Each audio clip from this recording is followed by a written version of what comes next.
30살의 나이에 아프리카의 선교사로 떠나 40년을 보내고 70이 다 되어서 고국으로 돌아오는 한 선교사님이 계셨습니다. 그의 삶은 온통 고난과 시련의 연속이었습니다. 그는 10년 동안 단 한 사람의 그리스도인도 개종자도 만들어내지 못했습니다. 겨우 이제 선교의 문이 열리는 것처럼 보여졌을 때 또 그 지역에 아주 무서운 부족 간의 종족 간의 전쟁 갈등들이 시작이 되어서 혹독한 시간을 견디어야만 했습니다. 그렇게 40여년의 시간을 흘러보내고 이제 은퇴를 결심한 그 선교사님이 노구를 끌고 그리고 고향으로 오고 있었습니다. 그런데 그 비행기는 마침 외국에서 아주 중요한 외교를 정치를 마치고 성과를 거두고 돌아오는 유명한 정치가가 타고 있었습니다. 공항에 도착해 보니 수많은 사람들이 그 정치가를 환영하며 박수를 치며 그리고 나와 있었습니다. 플랜카드가 붙어 있었고요. 악단들이 여러분들 연주를 시작했고 수많은 사람들이 두 손을 들어 그를 환영하며 그를 칭송하기 시작했습니다. 그러나 40년의 선교를 마치고 그리고 고국으로 돌아오는 이 선교사님을 위해서는 단 한 사람도 그 공항에 나와 있지 않았습니다. 허전하고 쓰린 마음으로 공항을 나오면서 선교사님은 하나님께 이렇게 이야기했습니다. 주님, 고향에 돌아왔건만 40년을 걸고 내 목숨을 걸고 주의 일을 하다가 고향으로 돌아왔건만 아무도 나를 알아주지 않습니다. 아무도 나를 환영해 주지 않습니다. 저 정치가는 그저 자기의 명성을 위하여 살았어도 저러한 영광을 받을진데 주님, 저는 너무나도 쓸쓸합니다. 그때 주님의 음성이 그 선교사님의 마음에 들리기 시작했습니다. 이런 말이었어요. 아들아, 너는 아직 고국에 고향에 돌아온 것이 아니란다. 여기는 네가 돌아갈 고향이 아니란다. 내가 언젠가 하나님의 나라 진정한 너의 본향으로 돌아올 때 내가 천군과 천사들의 나팔 소리로 너를 맞이할 것입니다. 너보다 먼저 이곳에 와 있는 수많은 하나님의 성도들이 박수치며 찬송하며 너를 맞이할 것이다. 그러니 아들아, 너는 아직 고향에 온 것이 아니란다. 이 말을 듣고 이 선교사님이 그 즉시로 다시 여러분들 그 아프리카의 선교지로 돌아가는 표를 끊고 그리고 그 선교지로 돌아가셨습니다. 언젠가 그가 하나님의 나라에 임하게 될 때 여러분, 그는 진정한 영광의 보좌에 앉게 될 줄로 믿습니다. 사랑하는 성도 여러분, 우리가 그리스도인으로 산다는 것은 어렵고 힘듭니다. 때로 우리는 이렇게 살아가는 것이 잘 사는 것인지에 대한 질문을 던지기도 합니다. 아마도 그런 질문을 예수님의 제자들도 예수님에게 던졌던 것 같아요. 주님, 우리가 모든 것을 다 버리고 주님을 따랐습니다. 주님도 아시지 않습니까? 그러면 주님, 우리들을 위하여 무엇이 있겠습니까? 우리가 무엇을 얻을 수 있겠습니까? 우리가 주를 위하여 다 버리고 주를 따랐으니 우리가 무엇을 얻을 수가 있겠습니까? 예수의 제자로 산다는 것은요, 생각만큼 그렇게 좋은 것은 아니었습니다. 12명의 장정들이 예수님과 함께 살았어요. 모든 것이 부족하고 모든 것이 다 모자랐습니다. 예수를 죽이려고 하는 자들은요, 예수의 제자들도 눈의 가시처럼 여겼습니다. 그들 가운데는 화려한 부와 삶을 포기하고 예수를 따른 이들도 많았습니다. 주님이 그들을 떠나시면 그들이 어떻게 될지를 사실은 아무도 알지 못했어요. 그들은 지금 주를 위하여 많은 것을 포기한 그런 삶들을 살아가고 있는 거죠. 어떤 이가 저에게 물었습니다. 저는 이런 질문 많이 받아요. 목사님은 무슨 재미로 세상을 사십니까? 저에게뿐만 묻는 게 아니고 저희 집사람에게도 이렇게 묻는 사람들이 간혹 있어요. 무슨 재미로 세상을 사시냐? 술도 안 하시고 담배도 안 하시고 나이트도 당연히 안 가실 테고. 무슨 재미로 세상을 살아가느냐? 저는 무슨 재미로 세상을 살까요? 여러분들이 저와 함께 살아보지 않아서 모르시겠지만, 저는 여러분, 천국의 상급을 기대하며 삽니다. 저는요, 영광의 면류관을 소망하며 삽니다. 언젠가 하나님의 나라에 임하게 될 때 하나님께서 내게 부으실 그 영광의 보좌를 소망하며 살아갑니다. 그런데 오늘 성도들은요, 그 하나님의 영광의 보좌가 얼마나 놀라운 것인지를 잘 몰라요. 왜냐하면 세상이 저 좋다라고 생각하기 때문에 그렇습니다. 믿음의 헌신과 수고는요, 공짜가 아닙니다. 세상의 일들도 그만한 대가가 주어지지 않습니까? 여러분, 우리가 세상에서 거저 일하는 사람이 어디 있어요? 여러분, 알바를 해도요, 요즘은 최저임금을 보장받잖아요.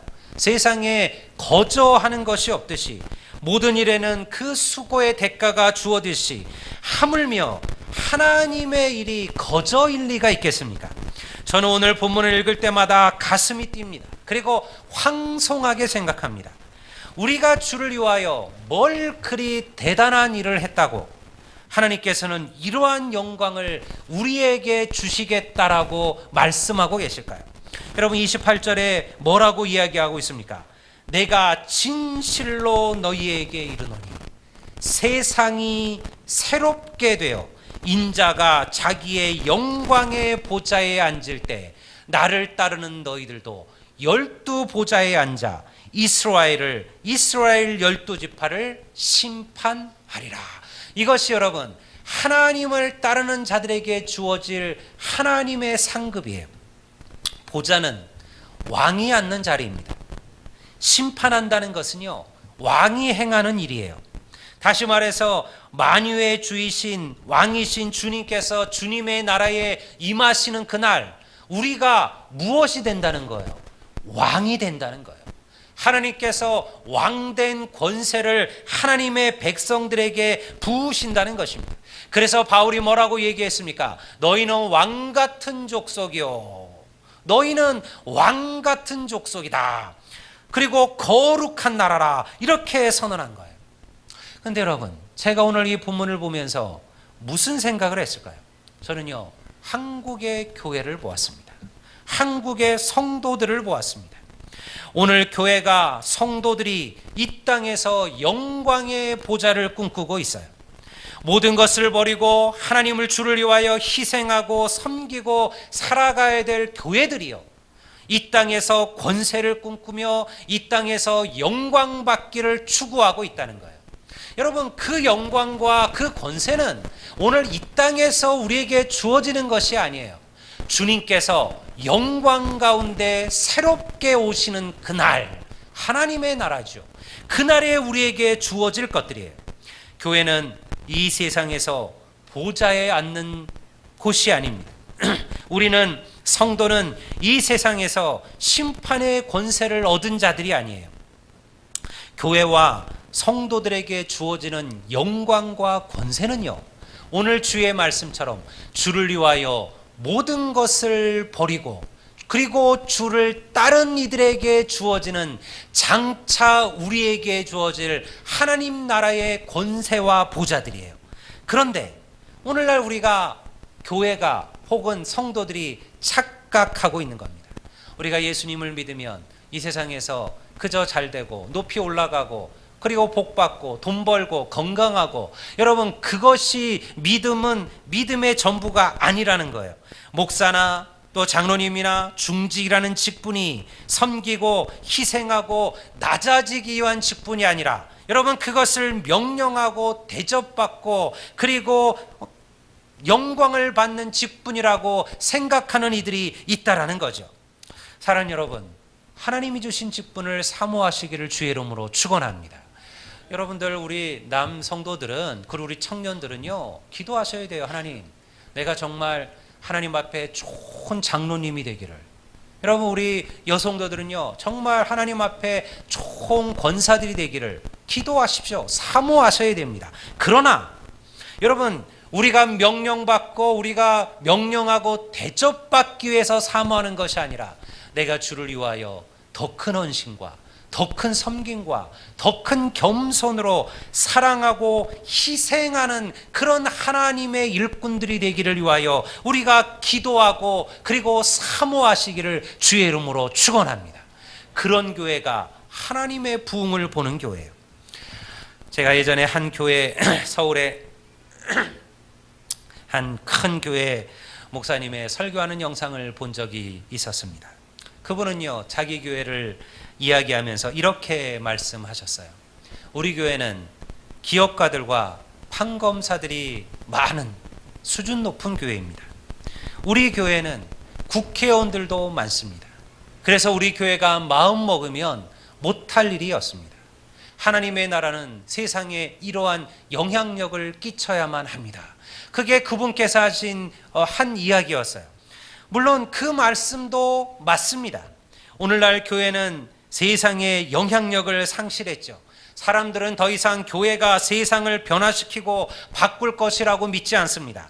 100년 전 여러분들 이 세상을 변화시키고 사람들을 새롭게 하고 위대한 부흥을 일으켰던 하나님의 교회가 오히려 세상에 의하여 때로는 변질되어져가는 그런 안타까운 모습을 보고 있는 거예요.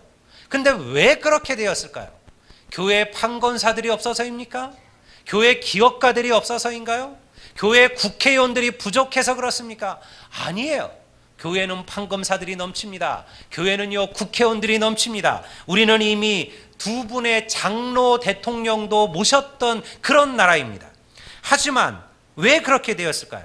교회가 영향력을 잃어버리고 세상의 빛과 소금이 되지 못하는 이유는요, 바로 모든 것을 버리고 주를 따르고자 하는 믿음의 결단의 성도들이 없기 때문인 거예요. 그래서 하나님의 교회가 어려움을 겪는 거죠. 여러분, 우리 아들리안 교회는 이렇게 자랑하는 교회가 되기를 원합니다. 우리 교회는 가난한 이들이 많은 교회입니다. 우리 교회는 병들고 아픈 이들이 많은 교회입니다. 우리 교회는 회개할 줄 아는 죄인들이 있는 교회입니다. 가진 물질은 부족하고 없지만 그러나 세상을 품을 수 있는 사랑과 겸손이 있는 교회입니다. 여러분, 이것이 우리 아들리안 교회의 자랑이 되시기를 우리 주의 이름으로 축원합니다. 이것이 예수를 주로 고백하고 살아가는 성도들의 삶이에요. 바울은 디모데후서 4장 7절과 8절에서 다음처럼 고백을 합니다. 제가 한번 읽어드리겠습니다. 나는 선한 싸움을 싸우고 나의 달려갈 길을 마치고 믿음을 지켰으니 이제 후로는 나를 위하여 의의 면류관이 예비되었으므로 주 곧 의로우신 재판장이 그날에 내게 주실 것이며 내게만 아니라 주의 나타나심을 사모하는 모든 자에게도니라. 바울이 어떤 인물입니까? 그는 주를 위하여 모든 것을 버린 대표적인 사람이에요. 그는 평생 독신으로 살았습니다. 전 세계를 떠돌아다니며 복음을 전하는 그에게 어떤 여인이 오려고 했을까요? 또한 그는 그만한 행복을 누리는 것도 사실은 아까워했어요. 그는 항상 자신을 죄인 중에 괴수라고 불렀어요. 나는 죄인 중에 괴수라. 내가 죄인 가운데서도 가장 큰 죄인이라는 거죠. 그런 자신을 주님께서 구원해 주시고 그리고 이방인에게 예수 그리스도의 복음의 빛을 전하는 이방인의 사도로 세우셨다는 그 일에 대하여 바울은 감격하며 살았습니다. 바울은요, 자기 자신을 위하여 집 하나, 통장 하나 가져보지 못했습니다. 오히려 자신이 일을 하며 하나님의 교회를 섬기고 복음을 전했습니다. 그리고는 결국 로마의 감옥에 갇혔어요. 그리고 디모데에게 유언과도 같은 편지를 써서 보냈습니다. 무슨 말이었을까요? 모든 것을 주를 위해 버리고 살았는데 고작 내 인생의 끝이 이거냐? 내가 너무 허무하고 안타깝다, 그런 한탄이 아니었습니다. 그는요, 위대한 고백이자 확신의 선포를 합니다. 제가 아까 읽었던 그 구절을요, 공동 번역으로 다시 한번 읽어드릴게요. 그는 이렇게 디모데에게 이야기했어요. 나는 훌륭하게 싸웠고 달릴 길을 다 달렸으며 나의 믿음을 지켰습니다. 이제는 정의의 면류관이 나를 기다리고 있을 뿐입니다. 그날의 정의의 재판자이신 주님께서 그 월계관을 내게 주실 것이며 나에게뿐 아니라 다시 오실 주님을 사모하는 모든 사람들에게도 주실 것입니다. 이것이 바울의 마지막 고백이었어요. 여러분들은 주를 위하여 훌륭하게 싸우셨습니까? 우리의 싸움은 선한 싸움입니까? 내가 지금 싸우고 있는 싸움은 가치 있는 싸움입니까? 내가 혹시 썩어져 버릴 것을 위하여 혹은 내 자존심을 위하여 내 욕심 때문에 필요 없는 싸움을 싸우고 있는 것은 아닙니까? 여러분들은 달려갈 길을 제대로 달리셨습니까? 뒤돌아보지 않고 후회하지 않고 믿음의 경주를 하고 계십니까? 어떠한 시련과 어려움 속에서도 주님을 향한 믿음을 끝까지 지키셨습니까? 그렇다면 여러분들을 위해 하나님께서는 의의 멸관과 영광의 보좌를 준비하고 계실 줄로 믿습니다. 언젠가 저도 주님 앞에 떠나게 되는 그날 바울처럼 이렇게 선포하며 가게 되기를 꿈꿉니다. 제가 본문을 설교를 준비하다가 그런 생각을 했어요. 언젠가 여러분들이 세상을 떠나게 될 거예요. 그래도 여러분들 우리 나이 드신 우리 노 권사님이나 우리 어르신들보다는 제가 그래도 조금 더 오래 살지 않겠습니까? 그냥 이렇게 통계적으로 봤을 때 아마 분명히 여러분들 가운데는 여러분들의 장례식장에 제가 말씀을 들고 그리고 여러분들을 하나님께로 보내는 마지막 천국의 예배를 드려줄 분들도 많이 계실 겁니다. 여러분, 그러니까 저한테 잘하셔야 돼요. 내 마지막을 장식해줄 목사님한테는 당연히 잘하셔야 되는 거예요. 근데 여러분, 제가 그때 정말 그런 은혜가 제게 있다면 이렇게 여러분들을 위하여 그 가족들 그리고 그곳에 온 분들에게 얘기해 주기를 바라고 있어요. 권사님께서는 혹은 집사님께서는 훌륭하게 주를 위하여 싸우셨습니다. 그리고 열심히 믿음의 길을 달리셨습니다. 또한 흔들림이 없이 주님을 향한 믿음을 지키셨습니다. 이제 당신을 위해 주님께서 의의 면류관을 준비하고 계십니다. 그러니 이제 영원한 천국의 복락을 누리며 사십시오. 우리 다시 만나보게 될 그때까지. 여러분, 이 고백들이 우리의 인생의 마지막에 고백되어지기를 주의 이름으로 축원합니다. 사랑하는 성도 여러분, 우리의 인생길은 그렇게 길지 않습니다. 영원하지 않습니다. 주를 위하여 헌신하고 봉사하고 충성할 시간이 여전히 내게 많다라고 여기지 마십시오. 제가 우리 주보에 선교위원회, 구제위원회, 장학위원회, 우리 위원회에 우리 위원들을 세웠습니다.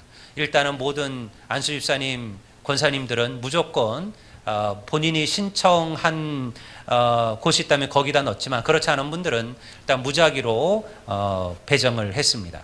어차피 이것은 여러분들 계속 돌아가시면서 또 다른 1년 내지 2년마다 새로운 위원회에서 일하시게 될 겁니다. 우리 성도들도 여러분 참여하십시오. 여러분들 가운데 누구든지 선교의 일을 하고 싶다면 선교위원회를 신청하시고요. 내가 누군가를 섬기는 구제의 삶들에 좀 하고 싶으시다면 구제위원회에 참여하십시오. 우리가 다음 세대를 키우며 그리고 다음 세대의 아이들과 청년들을 세우는 일을 하고 싶으시다면 교육위원회 혹은 여러분들 장학위원회에 참여하십시오. 그래서 여러분들 헌신하십시오. 충성하십시오. 자신을 위해 쌓아둔 것은요, 비록 우리의 자녀들에게 물려주어질지는 모르겠지만 하나님 앞에 서게 될 때 그것은 아무것도 아닐 것입니다. 주님이 말씀하신 핵심은요, 모든 것을 버리라는 것이 아니에요. 주님을 따르라는 거예요. 주님을 따르는 것이야말로 모든 것을 버리는 삶이에요. 왜냐하면 주님을 따르기를 원한다면 우리가 포기해야 될 것이 있고 버려야 될 것이 있기 때문에 그렇습니다. 때로는 이 세상에 사는 동안에는 그런 것들이 아깝게 느껴질지 모릅니다. 그러나 그렇지 않습니다. 여러분, 우리가 주님을 따르다 보면 더 소중한 것, 더 귀한 것이 무엇인지를 깨닫게 되기 때문에 그렇습니다.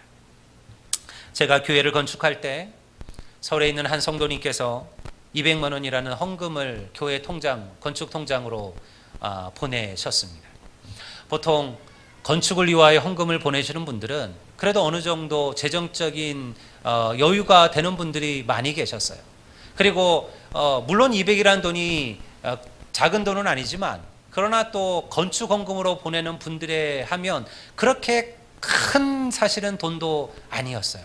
그런데 제가 그날 저녁에 한 교회 목사님의 전화를 받았습니다. 제가 그 교회에서 설교를 하고 그리고 그 교회 한 성도가 제 설교를 듣고 교회에 건축헌금을 보낸 거예요. 근데 그분이 얘기하시는 거예요.